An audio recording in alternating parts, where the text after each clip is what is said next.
Hola, ¿qué tal? Bienvenidos sean todos y todas a Ojalá. En el día de ayer, pues, estuvo reunido el Consejo de Gobierno ampliado en el Palacio Nacional en una actividad que se realiza todos los años, por lo menos 3 veces, es decir, cada 4 meses. Cada 4 meses el gobierno dominicano es convocado por el presidente de la República para, eh, para averiguar cuál ha sido el comportamiento y cuál es o sigue siendo el comportamiento del gobierno del Estado en lo que se refiere a transparencia, en lo que se refiere al manejo de las normas básicas de control interno, lo que se llaman las NOBASIL, normas básicas de control interno. En lo que se refiere al sistema de monitoreo de la administración pública, el SISMAP, y en lo que se refiere a acceso a la información. También se pasa revista en esa reunión, o mejor dicho, los encargados de esas grandes áreas, administración pública, transparencia, la DIGEI, la Dirección General de Ética e Integridad Gubernamental, la Dirección General de Compras y Contrataciones, la Contraloría de la República y la institución encargada del monitoreo de las metas presidenciales, que es el Ministerio de la Presidencia. También la Dirección General de Presupuesto, a través de su encargado Luis Reyes, licenciado, el economista Luis Reyes. Y cada uno de ellos rinde cuenta ante el presidente de la República y ante todo el Consejo de Gobierno ampliado de cómo marchan la puesta a punto, ¿no? La aplicación de la normativa general en cada una de esas áreas. Normativas modernas, además, muchas de ellas o todas ellas diseñadas por organismos internacionales y desde luego con la colaboración y el aporte, que es mucho, de las instituciones y de los técnicos de la República Dominicana.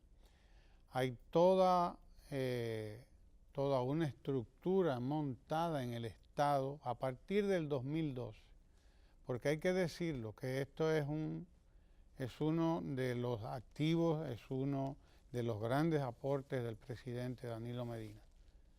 Esta convocatoria cada 4 meses para que cada institución rinda cuenta de cómo está marchando el Estado en lo que se refiere a compras y contrataciones, a puesta en práctica de las normas de control interno, a acceso de la información, transparencia en el manejo de los fondos, etcétera, etcétera. Finalmente, pues, después que se conoce cuál es el comportamiento de todos los organismos, de todas las organizaciones del Estado, pues el ministro de la Presidencia hace una rueda de prensa en la que rinde cuenta de todo lo que se trata en esa reunión.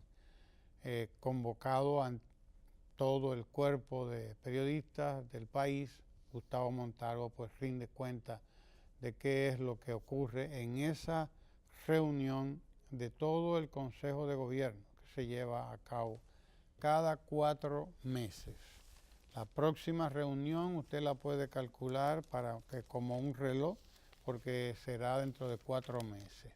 Es decir, entre agosto y septiembre habrá una nueva reunión del Consejo de Gobierno ampliado para seguir monitoreando, porque eso es lo que se hace en estas reuniones, monitorear cuál es el comportamiento de cada institución en lo que se refiere a todas esas áreas: manejo de presupuestos, compras y contrataciones, acceso a la información pública, en fin, todas esas áreas que son importantes en la administración pública. Nunca antes se había hecho esto, a pesar de que las leyes, óigalo bien, muchas de las leyes, incluyendo la de compras y contratación, eran leyes que existían, eran leyes que ya estaban ahí, que habían sido hechas por los, emitidas por el Congreso, aprobadas por todo el mundo, promulgadas incluso por el presidente o los presidentes de la República, exigidas además, reclamadas por las organizaciones internacionales, Banco Mundial, Banco Interamericano de Desarrollo y no sé, todas las organizaciones mundiales que venían adaptando su estructura, modernizándola y adaptándola a lo que está exigiendo, la ciudadanía, porque este es un reclamo de la ciudadanía, reclamo por más transparencia. Pero a pesar de que esas leyes estaban ahí, no se aplicaban, no se llevaban a la práctica y por lo tanto no había la posibilidad de ver qué era lo que había que hacer, cómo hacerlo, además, cómo haciendo las cosas se enriquecen. Las cosas solamente se enriquecen cuando usted las está haciendo. Los procesos se enriquecen en la medida en que usted lo va poniendo en práctica, solamente así. Sabemos que hay mucho cinismo, sabemos que estamos en un país donde se nos ha convertido no solo en cínicos, sino además en incrédulos e indiferentes. Pero ahí está, esa evaluación incluso tiene acceso todo el mundo. Solo tiene que dirigirse a la DIGEIC o solo tiene que dirigirse al Ministerio de la Presidencia también para que tenga acceso a toda esa data. De hecho, las instituciones que están en rojo, es decir, que están en una evaluación de 50 o menos, fueron publicadas los nombres de esas instituciones, y de continuar en rojo, pues sus incumbentes serán objeto de las consecuencias, o serán sujetos de las consecuencias establecidas en la ley.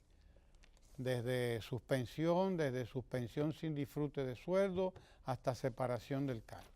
O sea, así están las cosas, así van marchando las cosas, y para eso se hace esta reunión, que es un modelo de evaluación, repito, que no creo que se repita en muchas partes del mundo.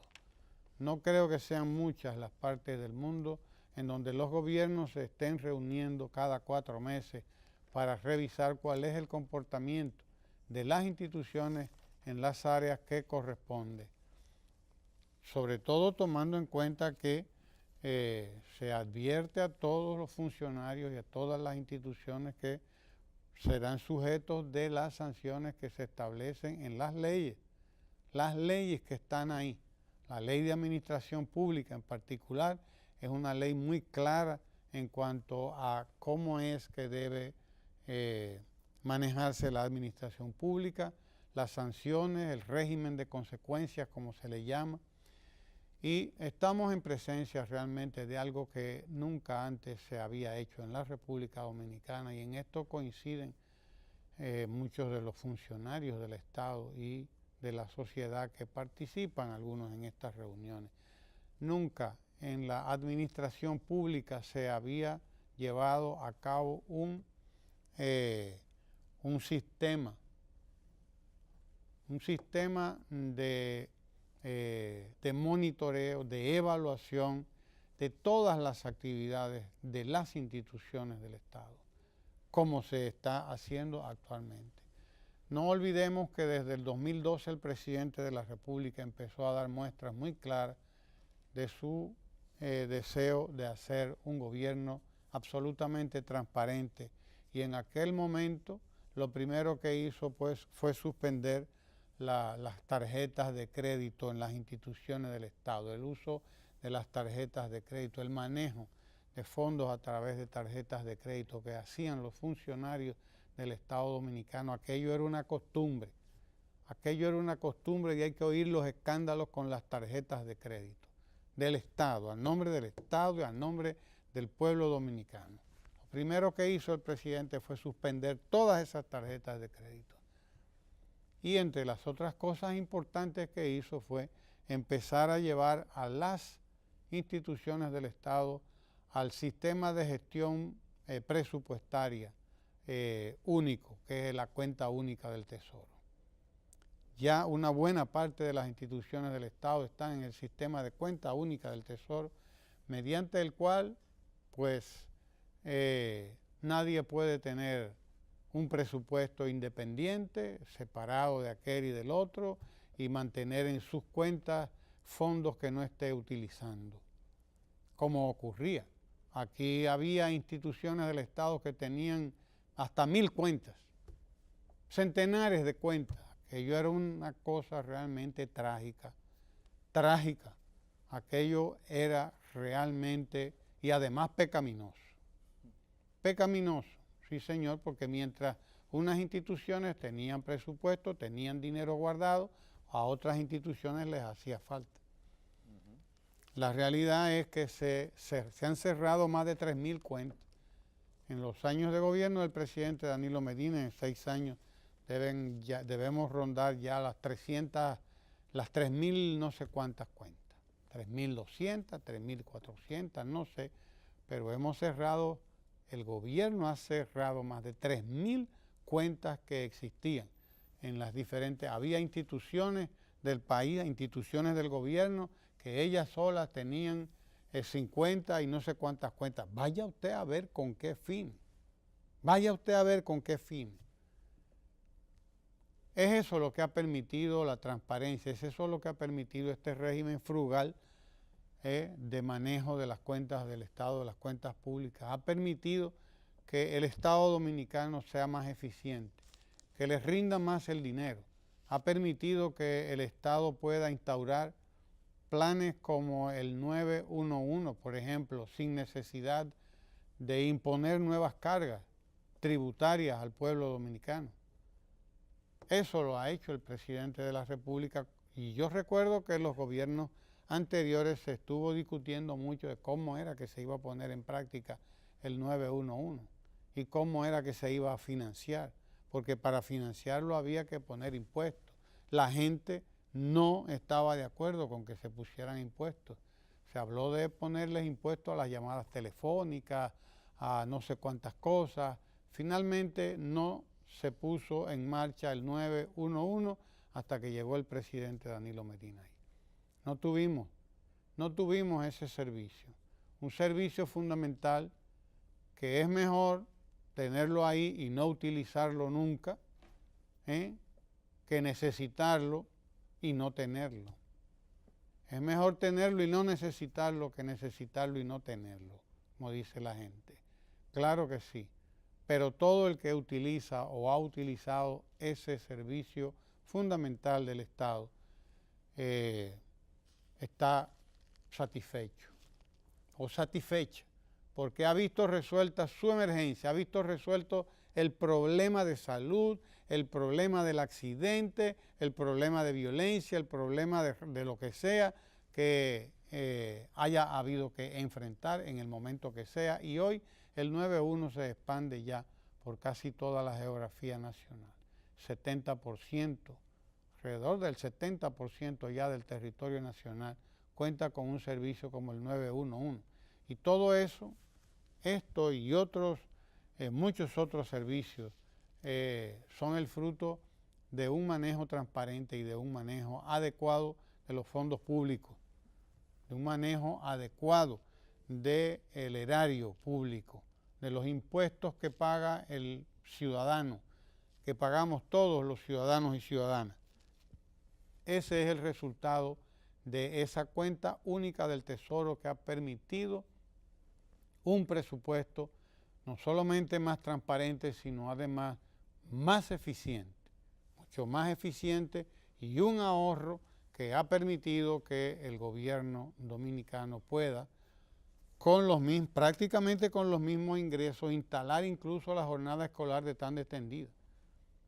que la jornada escolar de tanda extendida hay que ver lo que representa para el presupuesto dominicano, que estamos hablando de más de 150.000 millones de pesos.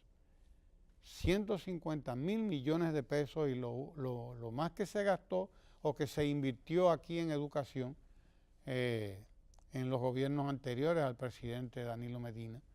En esos gobiernos anteriores fue menos de 60.000 millones. El último presupuesto de educación del presidente Fernández rondó los 60.000 millones de pesos. Estamos hablando actualmente de un presupuesto de 150.000 millones de pesos para la jornada escolar de tanda extendida y seguimos contando porque todavía no está el 100% de la población estudiantil pública en jornada escolar de tanda extendida. No está el 100% de la población escolar pública en jornada escolar de tanda extendida todavía. En algunos lugares andamos por el 52, 58, 53, en otros andamos bastante avanzados como en la provincia del Ceibo, por ejemplo. Creo que esta es la más avanzada, que supera el 90, 95%. Ahí estamos ya a punto de convertirnos, o está a punto de convertirse esta provincia en la primera, en la que el 100% de los estudiantes está en jornada escolar de tanda extendida. Lo que ocurrió ayer en el Palacio Nacional, pues, es una jornada memorable, memorable como lo destacaba el compañero Lidio Cadet, quien destacaba que esto era algo que no se había hecho nunca en la administración del Estado y decía que esto es parte de lo que nunca se ha hecho o de lo que nunca se había hecho. Estas reuniones de rendición de cuentas, además científicamente, porque es un monitoreo que realizan las instituciones del Estado. No es que cada ministro o que cada director general o que nadie dice lo que le da la gana por la boca, ¿no? Es cuenta que le están llevando y le dicen, mire, usted está así, así, así. No es que uno va a decir de que cómo está uno, ¿no? De manera subjetiva, y no. Hay medidores establecidos, marcadores establecidos, que las computadoras no mienten, decía Juan Bosch, a menos que usted le meta mentiras. Y eso no es posible en estos casos. Estamos hablando de las mediciones que hacen las instituciones encargadas de esto a todas las instituciones del Estado. Y uno tiene que tragarse la lengua y oír lo que se dice. Tiene uno que tragarse la lengua y escuchar, decir, no, mire, no es como usted dice que está. Es así que está, mírelo ahí. En esto está, en compras públicas usted está así. En las normas de control interno usted está así. En acceso a la información pública usted está de esta manera. Y así en cada una de las áreas. En el sistema de monitoreo de la administración pública usted está en tal categoría, usted está evaluado de tal manera. Y hay que morderse la lengua si a uno no le gusta la calificación y saber que lo que tiene que hacer es que dentro de 4 meses volverá a reunirse el Consejo de Gobierno para volver a decirle a usted cómo es que usted está.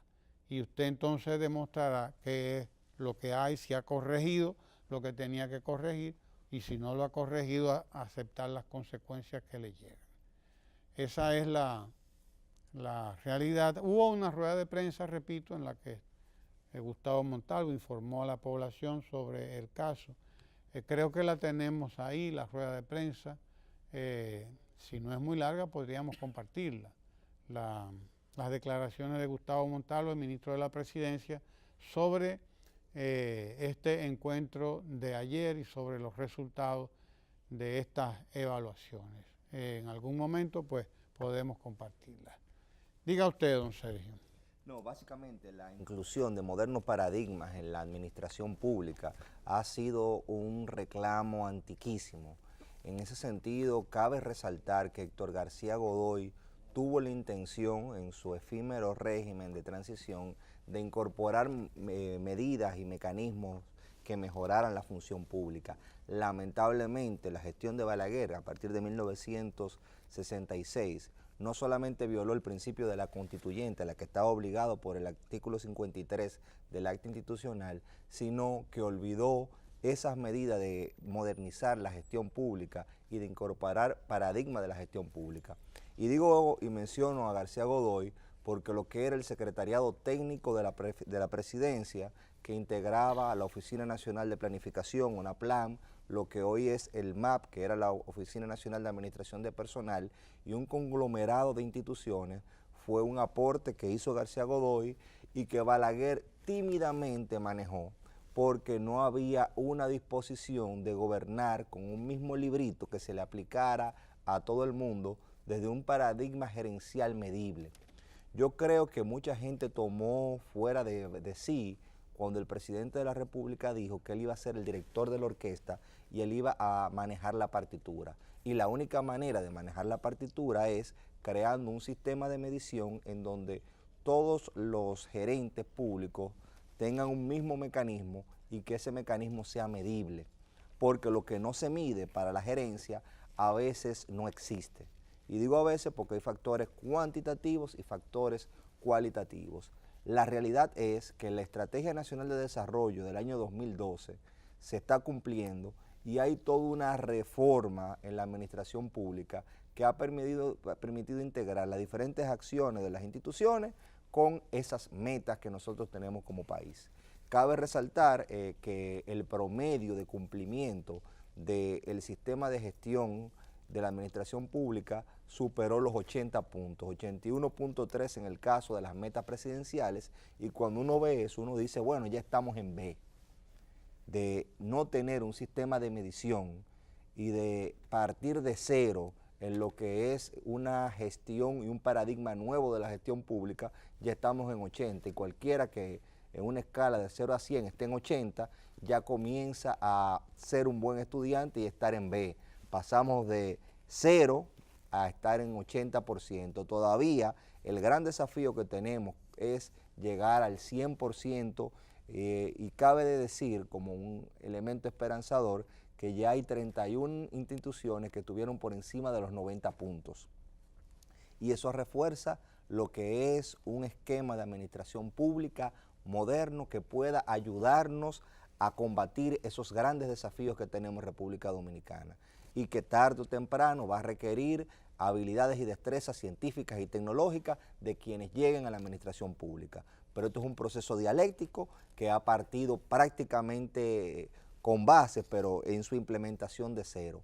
Hay precursores de este proceso, hay aportes que se hicieron, Ventura Camejo tuvo un rol importante en el caso del CISMAC, pero la integración y la visión de crear una partitura y un esquema que todo el mundo esté siguiendo es un logro que le corresponde al presidente Medina. Mire, hoy es 17 de mayo y queríamos compartir brevísimamente unas efemérides. La primera es que un día como hoy murió en el año 1838 Charles Maurice de Talleyrand, un diplomático y político francés que rivalizó con el célebre Fouché, el tristemente célebre Fouché. Talleyrand y él eran ambos frailes y ambos con una ética relativista y una política de buscar la maximización del lucro, no importa a qué costo.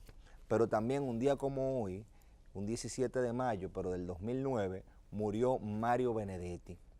Mario Benedetti fue un poeta, escritor uruguayo de gran trascendencia internacional, que hizo novelas trascendentales como el caso de La Tregua, donde relataba la situación que vivían los jubilados en Uruguay, que era llamado el país de los jubilados, que iban a hacer esa gente con su tiempo, y que también tuvo un fuerte compromiso social. Hay una canción de él que se llama El Sur también existe, o un poema de él que fue musicalizado por Serrat, y que tiene unos versos que me gustaría compartir con ustedes, que dice: con sus predicadores, con sus gases que envenenan, con su escuela de Chicago, con sus dueños de la tierra, con sus trapos de lujo, con su pobre osamenta, con sus defensas gastadas, con sus gastos de defensa, con su gente invasora, el norte es el que ordena. Pero aquí abajo, el hambre disponible recorre el fruto amargo de lo que otros deciden, y mientras que el tiempo pasa y pasan los desfiles y se hacen otras cosas que el norte no prohíbe, con su esperanza dura, el sur también existe. Y es bueno uno siempre recordar quienes han sido los que han ido construyendo nuestro relato y nuestra identidad, como el caso de Mario Benedetti, cuya aportación ayuda a la construcción de la identidad hispanoamericana. Porque si uno pierde su identidad, uno pierde el norte. Y cuando uno pierde el norte, uno puede confundirse con cosas que pasan. Veo como sectores que se dicen nacionalistas, algunos, han hecho un énfasis en unas declaraciones que dio el senador norteamericano Bob Menéndez, pidiéndole al secretario de Estado de Relaciones Exteriores que hay que detener la reelección del presidente Medina. Realmente no dice eso. Él lo que dice es que hay que poner atención al proceso de modificación constitucional, pero a mí me llama la atención que esos sectores que empujan y que están celebrando esa declaración no tengan ese mismo nacionalismo que exhiben con los haitianos con esta declaración. Parecería que solamente son nacionalistas con el que es más débil. Parecería que su nacionalismo se refiere solamente a la negación de derechos a Haití.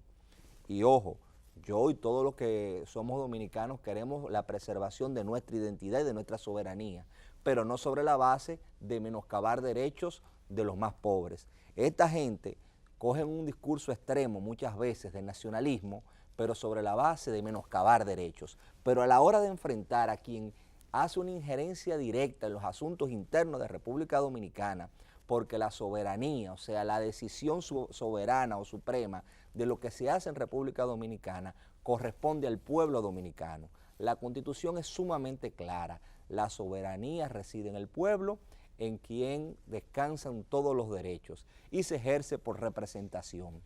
Ese último parte, se ejerce con representación, es un legado de Rousseau desde la Revolución Francesa, que entendía que ese criterio de soberanía popular debía ejercerse por el pueblo y obviamente teníamos que tener representantes.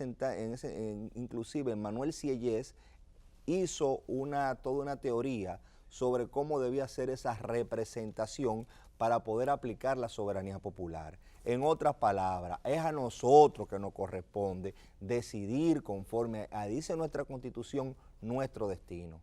La Constitución dice cómo debe ser reformada y en el caso de nosotros, para una reforma parcial, que lo que va a tocar son aspectos no medulares, aspectos no esenciales, como dije, no medulares, que no están en la médula de la Constitución, no están en el núcleo duro de derecho, lo puede hacer la Asamblea Nacional Revisora, que son representantes que ejercen en función de la soberanía que tiene la República Dominicana. Entonces, que una persona de otra nacionalidad esté estableciendo, esté abogando por una posición intervencionista en cierto sentido, o injerencista, para ser más preciso, primero es un irrespeto y una no comprensión histórica de lo que es nuestra Constitución. Cuando usted lee eso, se da cuenta de que él refiere de que hay muchos países de Hispanoamérica que han salido recientemente de dictaduras. Ese no es el caso de República Dominicana. República Dominicana tiene esa transición democrática que yo señalé, que debió empezar con el triunfo del profesor Juan Bosch en diciembre del 62, pero que lamentablemente fue truncada en el 63 y que volvió a reencauzarse en el 66 con Balaguer, que no era per se una transición democrática porque habían tropas que impedían que fuera una transición democrática, pero más mal que bien fue en comparación con lo que había sido el régimen de Trujillo, fue un régimen más suave, un poquito con más edulcorante, obviamente con violación a derechos humanos, con poca transparencia o ninguna transparencia en las instituciones públicas, pero fue un régimen de transición.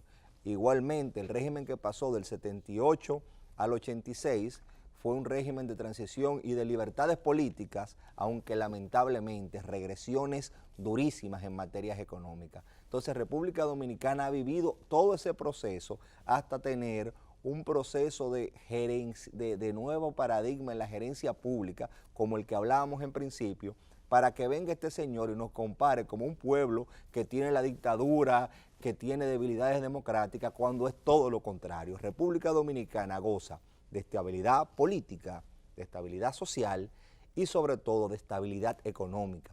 Por eso fuimos la economía que más creció en nuestra región el año pasado y hemos tenido un promedio de crecimiento sobre los 6.3. Y sumado a eso, hemos ido reduciendo lo que es nuestra desigualdad. Usted lo puede evidenciar al ver el coeficiente de Gini, y hemos ido mejorando nuestros índices de desarrollo humano. Obviamente, todavía somos un país subdesarrollado, todavía requerimos pasar de ese 80 que sacamos al ver el sistema de aplicación de las metas presidenciales, de ese 81, a llegar a un 100% en el cumplimiento de nuestras metas y nuestra estrategia. Pero decir que tenemos una amenaza porque se esté dándole conforme a la Constitución, y ni siquiera se esté discutiendo si se plantea una reforma constitucional en la forma que diga la Constitución. Decir que eso es un atentado a la democracia y usted decirlo desde allá sin tener que ver con nuestros asuntos internos y que aquí se le haga el coro, eso es una posición irresponsable y no es nada nacionalista. Nacionalista no es solamente atacar a los haitianos, nacionalista es defender los valores de esa Constitución y los mecanismos de reforma que implica esa Constitución.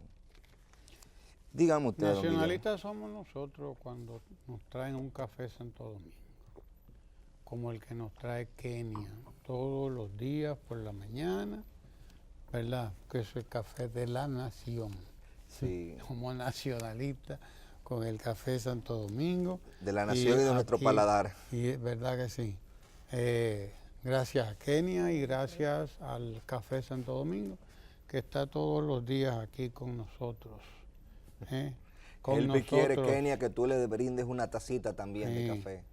Un café Santo Domingo es la cosa más estimulante que hay a esta hora. Bien, yo quiero compartir estas declaraciones de Gustavo Montalvo, el ministro de la Presidencia.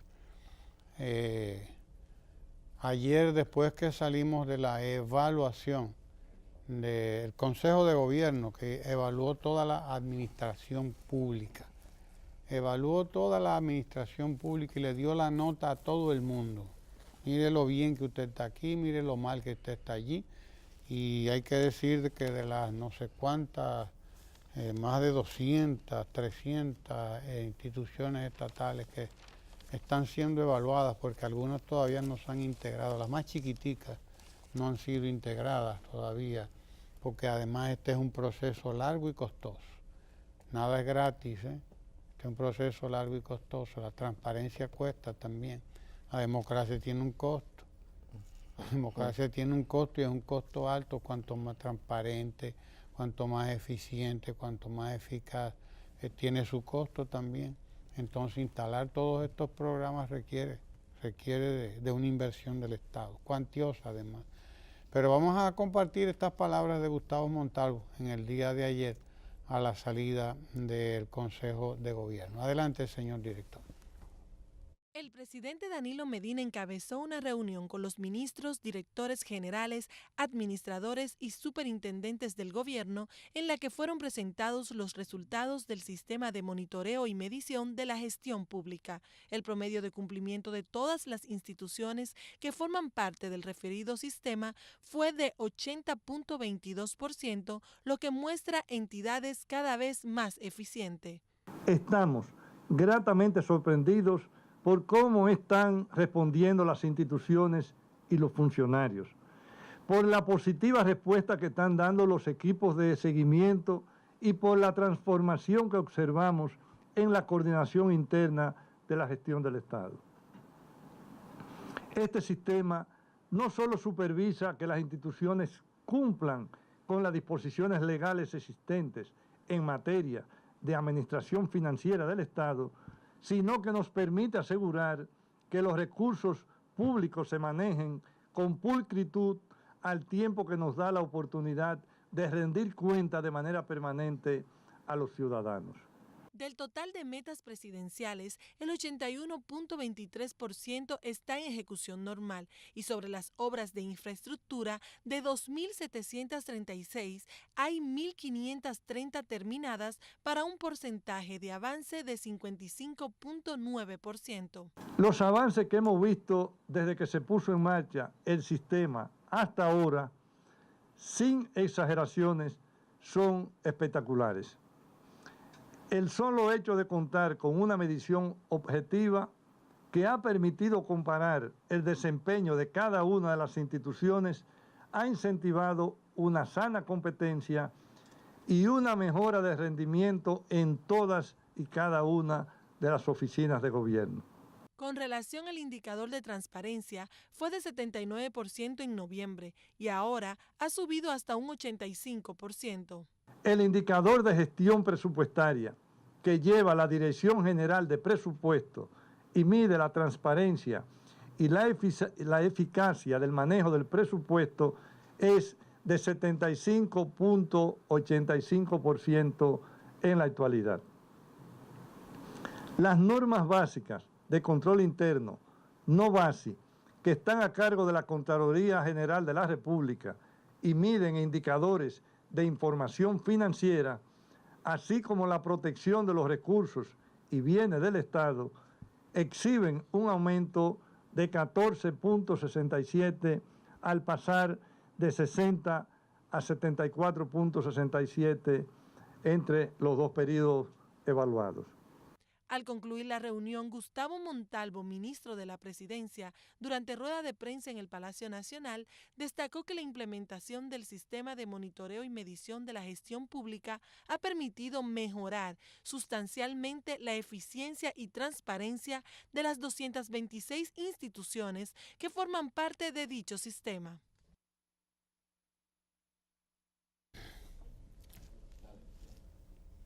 Sí, señor, esas fueron las declaraciones que vertió ayer Gustavo Montalvo luego de esta reunión de la que ya hemos hablado. Interesantes son las declaraciones del embajador Shang Run, embajador de China en la República Dominicana. Dicho sea de paso, una persona que además de hablar muy bien el español, parece... es muy activo, es muy dinámico y está llevando a cabo pues una labor interesantísima de acercamiento a todas las instituciones de la sociedad dominicana. Pero estaba explicando en el día de ayer que las exportaciones de la República Dominicana hacia China se han multiplicado por 4. Esas exportaciones de la República Dominicana hacia la República Popular China se han multiplicado por 4 en los primeros 3 meses de este año. Hay que recordar que el comercio dominicano con la República Popular China es un comercio modesto, relativamente hablando, y muy desigual. Claro. Muy desigual. Porque resulta que mientras de China venían exportaciones o importaciones, en este caso hacia la República Dominicana, que superaban los 1.200 millones de dólares, las exportaciones nuestras apenas llegaban a 180 millones de dólares.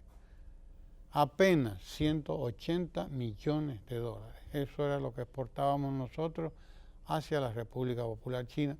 Estamos hablando, por lo tanto, de un mercado sumamente modesto. Ya las exportaciones de la República Dominicana hacia la República Popular China están experimentando aumentos considerables.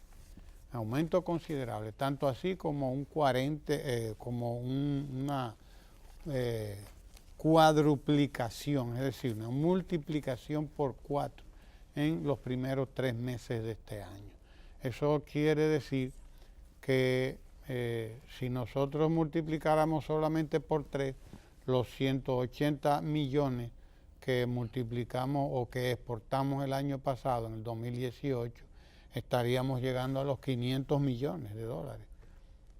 500 millones y ya la cosa sí que se va pintando de otra manera, como dice la gente. Ya sí se ve entonces la importancia y la necesidad de que nosotros estableciéramos relaciones diplomáticas y comerciales con la República Popular China. Es importante lo que se avisa, algunos productos, por ejemplo, son sumamente socorridos, sumamente reclamados. Los cigarros, por ejemplo, de factura dominicana, el ron de factura dominicana y algunas frutas como la piña, etcétera, son productos que tienen en el mercado de la República Popular China a un gran aliado. Un gran aliado. La República Dominicana pues está llamada a ver transformaciones importantes en todas las áreas de su economía a partir del establecimiento de estas relaciones históricas que dispuso el presidente de la República el año pasado. Hemos cumplido ya este año, el primer año de esas relaciones diplomáticas formales y comerciales. Las teníamos de hecho, pero eran solamente comerciales y además era un comercio relativamente tímido en comparación con el comercio dominicano con otras naciones del mundo. Era una falta de política y de visión que había. El presidente tuvo una visión acertada, al margen de que hubo 2 o 3 críticas de sectores que no querían soltar la teta que tenían con Taiwán. Taiwán jugó su rol, pero habían sectores que boicotearon este paso que era ya necesario y que la mayoría de las naciones habían dado, de establecer relaciones con un mercado de 1.000 y pico de millones frente a la islita de Formosa, que es una islita, una economía de 20 y pico de millones de personas. O sea, es un mercado incomparable. Estados Unidos, que tiene relaciones diplomáticas con China porque Henry Kissinger las estableció y entendió lo importante que era China, y la mayoría de tenedores de bonos del Tesoro de Estados Unidos lo tiene China. Igualmente en la Unión Europea. Basta decir que solamente el Vaticano y 10 o 12 países mantienen a la fecha relaciones con Taiwán. Fue una visión inteligente porque, como usted señala, era un desbalance en nuestra relación bilateral, producto de una falta de política exterior. República Dominicana no podía darse el lujo de un miembro del Consejo de Seguridad de no tener una relación diplomática con ella, porque China es un miembro permanente del Consejo de Seguridad y ahora República Dominicana es un miembro no permanente del Consejo de Seguridad. Entonces, imagínese usted que no hubiese ni siquiera relaciones diplomáticas formales. Era un contrasentido histórico. Pero mire, yo quería compartir, porque a veces no se entiende que las políticas públicas que se hacen afectan directamente a la gente y las generaciones futuras. Una acción que se hizo que inmediatamente uno comienza a ver los frutos. Lo que era la vieja barquita era un cuadro y una evidencia fehaciente de lo que era no haber políticas públicas en República Dominicana. Gente viviendo en donde no podía vivir, donde no habían condiciones. Ese borde del río, ahí vivían 1.600 familias. Entonces, gracias al proyecto de la nueva barquita, nosotros nos encontramos con que ahora hay un parque ecológico fluvial, que es ese que ustedes ven ahí, donde se han sembrado miles de árboles y donde hay un desarrollo de un 68% de lo que sería el bosque o esa recuperación medioambiental. En eso que ustedes ven ahí, que vivían hacinadas y en condiciones de calamidad y de peligro y de vulnerabilidad, 1.600 familias. 1.600 familias, estamos hablando de casi 10.000 personas, 8.000 personas. ¿Sí? Entonces es un proyecto interesante porque ya comenzamos a ver cómo fortalecemos nuestro medio ambiente a la vez que dignificamos la vida de las personas. Y es fácil decirlo, pero cuando uno ve ese bosque, uno dice, ahí vivía gente en esas condiciones. Miren ahí el proceso que se hizo, se tuvo que derrumbar todas esas casuchas, había un elemento de contaminación al río, porque nosotros tenemos que entender que nuestros recursos hidráulicos son para la generación, son para el presente, pero también es una garantía para las generaciones futuras. Y si nosotros nos asentamos en cualquier sitio y no tenemos un criterio de preservación, nosotros vamos a privar a las generaciones futuras de un importante recurso, tal vez el más importante, porque nuestro cuerpo es un 50 o un 60% agua. Así es. Eso es parte de lo que nunca se había hecho también. Ningún gobierno aquí había acometido de manera tan decidida la recuperación de las riberas de los ríos Ozama e Isabela. Y dicho sea de paso, ahí hay una obra importantísima, una obra fundamental que va a ser inaugurada en poco tiempo, que son las plantas de tratamiento de todas las aguas residuales de más de 500.000 de personas, más de 500.000 de gente, que familias que están ahí en esa zona del Santo Domingo Norte sobre todo. Ahí hay, qué sé yo, 8 o 10 plantas de tratamiento enormes construidas por la Corporación de Acueducto y Alcantarillado de Santo Domingo. Una obra formidable que pronto entregará el presidente de la República a la capital, al Gran Santo Domingo, en donde se recogerán las aguas de decenas de pequeños negocios y de grandes negocios también, y se recogerán las aguas negras de 500.000 de familias de por ahí, 500.000 de viviendas que tiran sus aguas a las cañadas que tiran. Por cierto, el presidente de la República estuvo el domingo visitando algunas de estas cañadas célebres, ¿no? La de los Platanitos, que fue reformada totalmente, que fue recuperada. La de los Rosal había sido ya recuperada antes, un trabajo formidable que se hizo ahí, que lo que se hace es que se encajona, ¿no?, a estas cañadas, se las aísla mediante un sistema de una suerte de alcantarillas, enormes alcantarillas, y entonces lo que era un curso de agua se convierte en una gran vía, una gran calle de acceso, de entrada y de salida a estos lugares que de otra manera no hubiera sido posible. Enlazarlos con toda la capital, con todo el Gran Santo Domingo. Es un trabajo tesonero, una inversión además que hace el Estado importante en todos estos lugares. Esta que estamos viendo es la Cañada de la Rosal. Estas se refieren a la Cañada de la Rosal. Si tenemos el video, el testimonio, vamos a compartirlo para que lo veamos, sí, porque es una muestra de qué es lo que se está haciendo con todas estas cañadas y de qué se está haciendo también para recuperar los ríos Ozama e Isabela. Sobre todo aquí, todo el Ozama, que es donde se juntan. Y era un desguazadero de barcos. Ahí había un desguazadero de barcos que ya fue eliminado también. Fue eliminado ese desguazadero que había ahí de barcos, ese desguazadero, porque lo que hacían era eso. Imagínese usted la contaminación que esto representaba ahí. Pero bien, se está recuperando el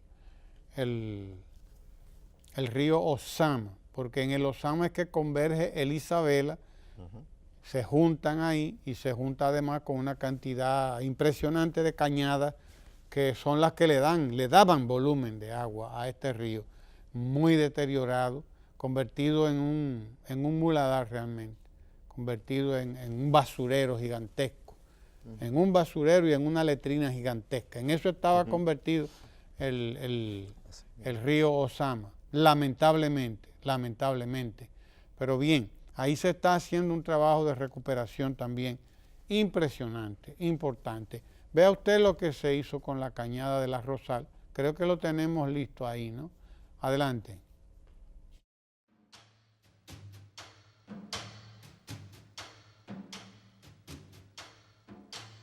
Yo tengo 23 años y pico viviendo aquí en la hacienda. De antes la cañera Rosal, cuando llovía y crecía, se metía dentro de la casa. Era muy penosa la situación, muy mugre, todo era un desastre. Me llenaba de agua, vivíamos entre el lodo y muy incómodo, muy inquieto. No nos sentíamos bien, ¿no? Aquí teníamos que agarrar las personas mayores, niños, etc. Y teníamos que llevarlos en camioneticas pataneras, tapados con sábanas, al hospital más cercano, que es el Moro. La familia sufría mucho todo esto que pasaba cuando llovía. El mal olor, a veces cuando no había agua queríamos que lloviera para que limpiara la cañada, cuando no había mucha lluvia. Teníamos la fe y por eso nos metimos en este proceso de que se podía lograr, porque el presidente Medina es una persona muy sensible al dolor ajeno. El presidente iba caminando por los callejones y nos pidió en ese momento que lo lleváramos al peor lugar de la cañada, y lo llevamos efectivamente, y él vio la gran necesidad que había en esta parte del sector y el gran foco de contaminación que era la cañada Rosal. A partir de ahí se inició el proceso, el presidente inmediatamente dio órdenes de que se comenzaran los trabajos, y hoy lo que tenemos es un sueño, como te decía al principio, hecho realidad. Para nosotros fue una gran alegría.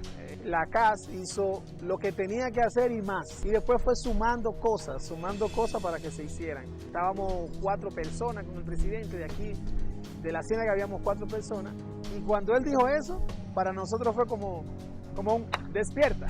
Fue difícil porque llegar acá, comenzar a hacer todo el trabajo que había que hacer, hubo mucho movimiento, la gente se desesperaba cuando veía tanta suciedad, tanto lodo, y que las casas se le estaban cayendo, pero gracias a Dios hemos salido a flote con esto, hemos salido a flote, y yo creo que sí, la gente agradece mucho lo que se ha hecho hasta ahora.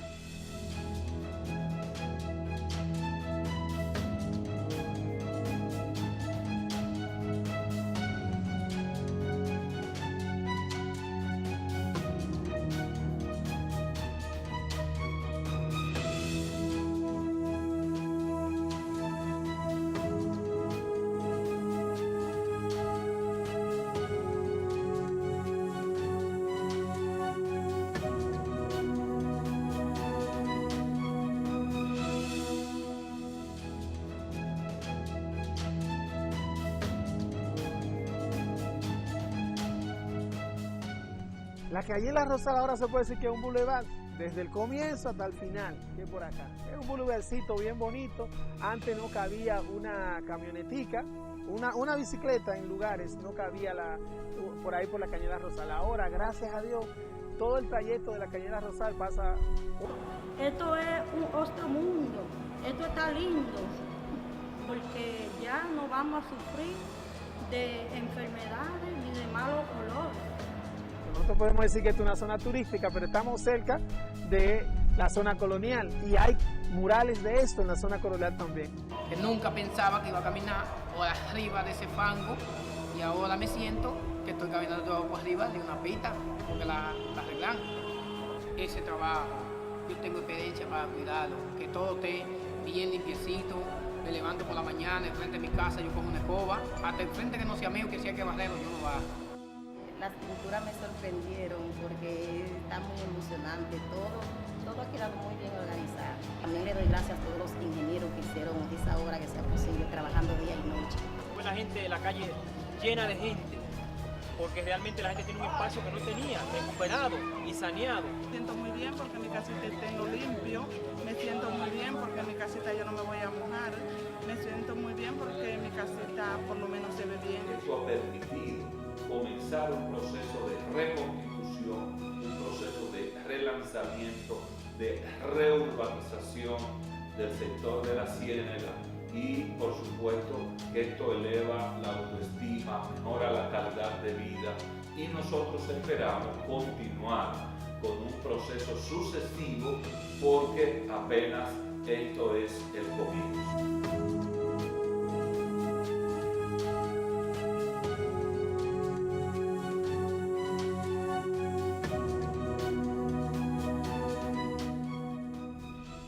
Hay que destacar que la visita sorpresa 249, el pasado domingo, el presidente de la República estuvo en Los Platanitos, porque él no se olvida de las cañadas. Él sigue yendo en auxilio de toda esa gente que esta sociedad condenó a vivir en esos sitios y que pasados gobiernos permitieron que se establecieran ahí en lugares totalmente vulnerables, inhóspitos. Cada vez que caen 4 gotas de agua, pues ya ustedes saben, toda esta gente tiene que andar con la mesa al caco, como decía el merengue aquel.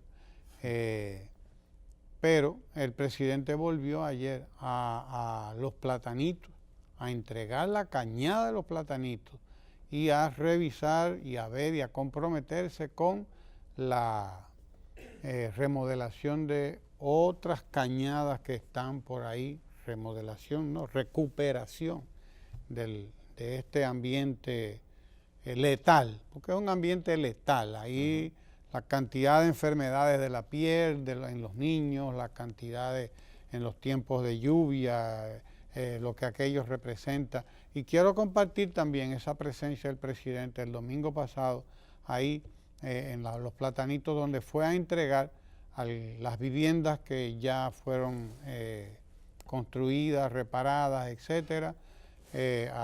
Fue a entregarlas y fue también a hacer nuevos compromisos. Vamos a compartir esa visita del presidente el pasado domingo ahí a Los Platanitos. Fue a entregar la remodelación de Los Platanitos, la remodelación de todo ese entorno ahí. Si estamos listos, vamos adelante. Adelante, director. Señor presidente, me gustaría manifestarle que en la ciudad de la salud, aquí en Santo Domingo Norte, tenemos alrededor de un 80% la construcción del hospital general. Y nosotros queremos en el día de hoy que usted tome en consideración eso.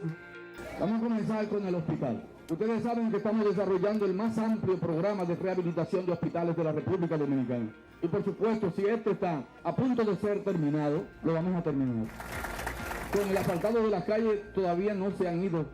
Los equipos de obras públicas están aquí todavía. Lo que pasa es que esto es muy grande y con muchas necesidades. Poco a poco iremos asfaltando todos los barrios. Ese es el plan que tenemos, pero poco a poco. Segundo, reparación de viviendas. Aquí está el director del INRU, aquí está conmigo. Yo lo voy a instruir para que se junte con el alcalde y la junta de vecinos, para que hagan un plan de reparación de viviendas. Yo vine aquí para la cañada. De aquí yo quiero que me lleven a la cañada. Vamos con el director de la CAS a poner en marcha la reparación de la cañada de una vez. Pero si hay que desalojar a algunos que viven en condición de vulnerabilidad, entonces se le construirá su vivienda en otro lugar. Que fue lo que hicimos en Los Platanitos. Hoy pasaré por allá para verla y entregar los apartamentos que se hicieron a las personas que se sacaron de la cañada.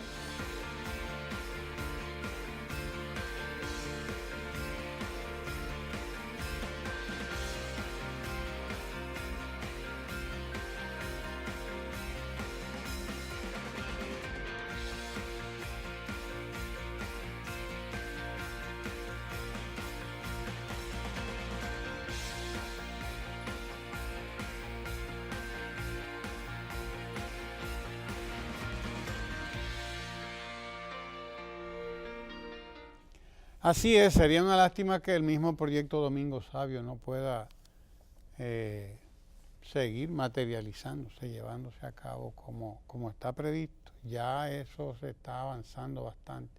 Se ha recuperado una buena parte de la franja que está, la franja al lado del río, de la ribera del río. Se ha recuperado una buena parte, buena cantidad de personas que están viviendo prácticamente dentro del río. Han sido ya mudadas, han sido indemnizadas, se les ha pagado el precio de sus mejoras y se les ha buscado un lugar donde permanecer para que vayan resolviendo su problema de vivienda, pero no en el río o ahí mismo al lado del río, porque eso no puede ser. Sería una lástima, porque bueno, no poder completar esa obra que inició ya el presidente de la República. Es perpetuar la miseria. Sería nada más que porque una constitución dice que usted no puede terminar lo que comenzó. Es un disparate de todo el tamaño, no porque una constitución, pendejada. porque se opongan Pues a la son remodelación, disparates. a la modificación en la forma que dice la constitución. Mire, porque si la constitución lo prohibiera y uno estuviese hablando de violar el mecanismo de reforma, yo lo entendiese y fuera el primero en combatirlo. Lo que se está hablando es de modificarla en la forma que ella misma lo dice. Entonces es el derecho a decidir si uno quiere la continuidad de esas políticas públicas o decidir si cambiamos de rumbo y volvemos a las políticas públicas que nos dejaron en el subdesarrollo. Eso básicamente es la discusión. Entonces cuando uno ve obras como Domingo Sabio o como esa que compartimos con La Barquita, uno entiende la necesidad de que se garantice el cumplimiento de la Estrategia Nacional de Desarrollo, de que se garantice un futuro a las generaciones que vienen. Todo eso que estábamos viendo, la nueva Barquita y la vieja Barquita convertida ahora en un espacio de árboles de muchísimos tipos, ¿no? Porque hay hasta árboles frutales, hay ya por ahí, por esa zona. Pero sobre todo se ha convertido en un parque importantísimo para todos los que viven por ahí y para disfrute de todo el mundo. O sea, eso, la vieja Barquita ya está reforestada y de eso se hace eco hoy uno de estos periódicos, de cómo se va recuperando esa orilla del río Ozama. Pero ahora hay que hacer lo mismo con Domingo Sabio, es decir, con Guachupita, con La Cañita, con Gualey, con toda esa zona de la Ciénaga. Ese Domingo Sabio tiene que ser recuperado, todo eso por ahí también, y convertido en el gran proyecto de urbanización en que se convertirá esa parte de esa otra parte del río Ozama, una parte importantísima. Nosotros habíamos visto cómo el río se nos iba perdiendo, cómo el río se nos iba achicando, cómo el río se iba llenando de contaminación y nadie se dolía de aquello. Nadie se dolía de aquello y de toda la gente que había quedado por ahí marginada, aislada además porque no tenía acceso, los vehículos no tienen acceso. De ahí la importancia de esta visita sorpresa 249 que el presidente hizo el domingo, porque lo que está haciendo el plan, como ahí en Domingo Sabio, es recuperar la zona, recuperar el río, recuperar la vegetación, pero es también garantizarle a toda esta gente una vida sana, garantizarle a toda esta gente que tienen, que van a tener, aunque sea calles modestas, pero bien, decentes, asfaltadas, y que van a tener acceso a la civilización, van a tener contacto con la ciudad, van a tener una calle amplia por la cual van a transitar y pueden transitar los bomberos y puede entrar la ambulancia y puede entrar todo ahí. Eso es lo que se va a hacer también con Domingo Sabio en toda esa franja que será convertida en esa gran carretera que ustedes ven ahí, en esa gran vía que tendrá una parte que será parque de recreo, de recreación para la gente caminar, hacer ejercicio, y además tendrá acceso a la OMSA, por lo tanto habrá ruta de guagua para que la gente pueda entrar y salir de allí cómodamente, como debe ser, civilizadamente. Es un proyecto ambicioso, como lo es el de las plantas de tratamiento, porque esas plantas de tratamiento son el complemento fundamental de todo ese trabajo.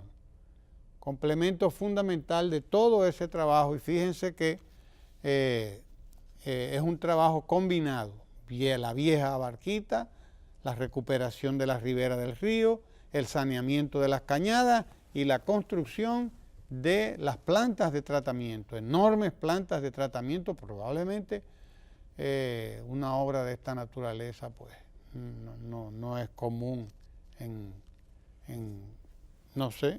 América Latina, pero lo que se ha hecho ahí es realmente un trabajo formidable. Estas son las plantas de tratamiento de la Nueva Barquita, que son plantas de tratamiento muy ecológicas. También tiene la Nueva Barquita esa posibilidad de que todas las aguas residuales de ahí son tratadas antes de que lleguen a el río Ozama. Este es un trabajo formidable. Ahí fue que estuvo el presidente la semana pasada, el domingo pasado, reunido con toda esta gente, revisando la cañada de los platanitos, que ya fue recuperada, y desde luego hacerle frente ahora a las demás cañadas que están por ahí, que hay que recuperar todo eso que fueron cursos de agua limpia, eran cursos de agua prístina, de agua que aquello había que verlo hace 40 años. Aquello había que verlo, la belleza que era aquello y cómo se fue convirtiendo en lo que se convirtió. Terminamos aquí los comentarios, pero quédese ahí que hay mucho que compartir aquí en el canal 4RD, así que no se mueva de ahí, no se vaya del canal 4RD.